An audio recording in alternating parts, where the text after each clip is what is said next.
You're concerned about the Irish drinking water. Why? I'm concerned about the fluoride that's been added to drinking water. The main reason is because it's been linked to many health problems, and it also has been either banned or stopped in 98% of Europe.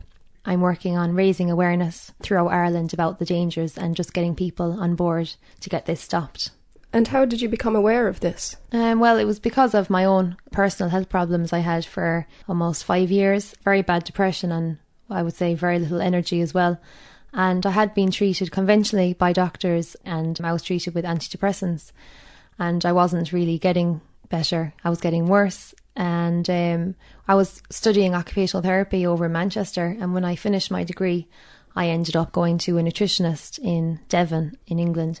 One of the first things she said to me was, oh, you know, your water is fluoridated in Ireland. And I said, you know, I didn't know what that meant.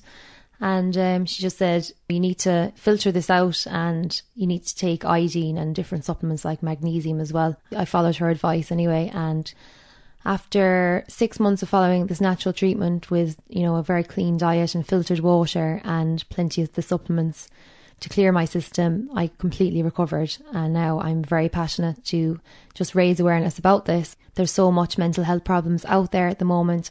Has it made a big difference in your life?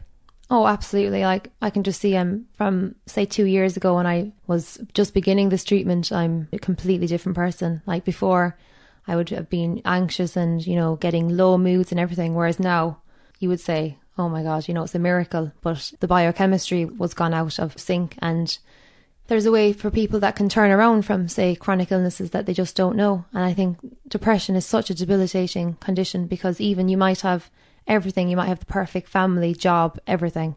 It doesn't matter when you're in that position. People just need to speak out now and just seek the advice because it's a very dark place to be in, I know that. And I just think I want to be able to help people. So now I'm actually training in nutritional therapy with a view to setting up my own practice.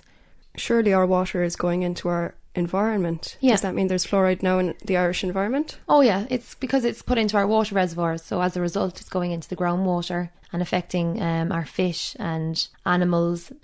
The government are saying in Ireland that they're putting in fluoride to prevent dental caries, which is dental cavities.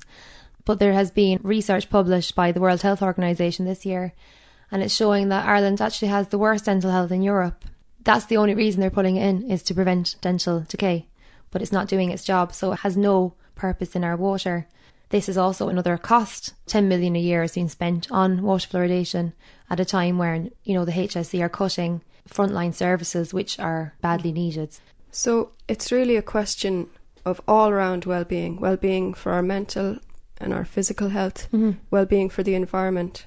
Yeah. The side of spirituality is that, you know, anything that is going to dampen our overall well-being will affect our overall spirit and our general health, as you said. I always say to people, you know, don't take my word for it. I'm only trying to raise awareness, basically. But I always encourage everyone to do their own research because there's so much out there that you can see.